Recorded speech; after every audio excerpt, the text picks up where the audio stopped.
learn beyond your current role. And so I think that too many leaders, and we're in Sunday school, and I have talked about Sunday school shouldn't be just a stepping stone. No. But I think the key word there is just, because I talk to Matthew, he preaches sometimes, and he's in Sunday school. And we have Brian and Joey that are both on the evangelistic field, and they were in Sunday school. Yeah. I'm not saying that's bad at all. No.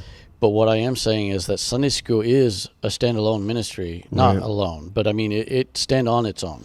100%. And so too often, and this is not just in ministry, I mean, this is in life, but too often we prepare only for the role we're in. And I think sometimes we need to step back and take a look at the big picture. Yep. What does God see? What does our pastor see? And what's the potential, that we have? Yeah. And even if you're never going to get to a certain place, there's nothing wrong with training yourself or preparing yourself for the potential that God might put you in that position. I was thinking about when I was in the military, one of the things we did in training was we didn't just learn our own job, we learned the job of the person next in line to you. Right. The reason being for that is a little bit more morbid, but in the heat of battle, you never know, that person can get injured, shot, killed. And if that's the only person that knows how to do that job, you're in real trouble. Well, and it is morbid. We don't like to talk about that stuff, but in the church, it's morbid too. Yeah, it happens. Because, if you have somebody backslide or move away, and we've had both happen, we've had both of that happen in our AV department before. Yeah, you have to fill that gap. Yeah, there's got to be somebody in it.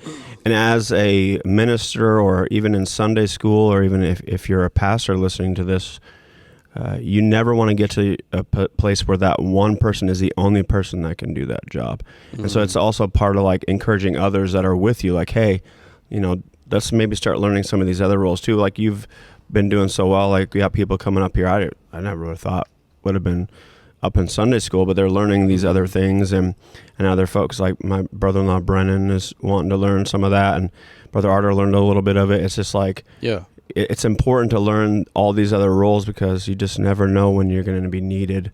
And you also don't want to get yourself in this little tiny box, because that's limiting what God might want to do with you. Well, and I would say also as Sunday school leaders, if you have a team, is developing people. Who was, I think Zig Ziglar talked about, if you help people get what they want, they'll help you get what you want, or something.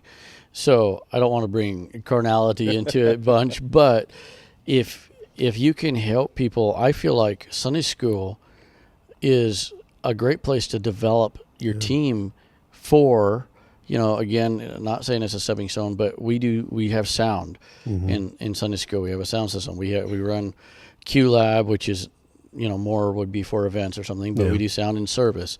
We run, screen. We run, just all kinds of different things. We sing, all these things. Music, we have live music sometimes.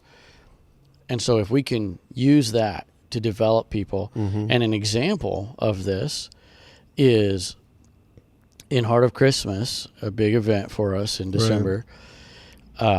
We needed someone to run Q Lab. My son runs it most of the time in Sunday school, and we have some other people, Louise, Adam Jr., there's a few others that have ran Q Lab.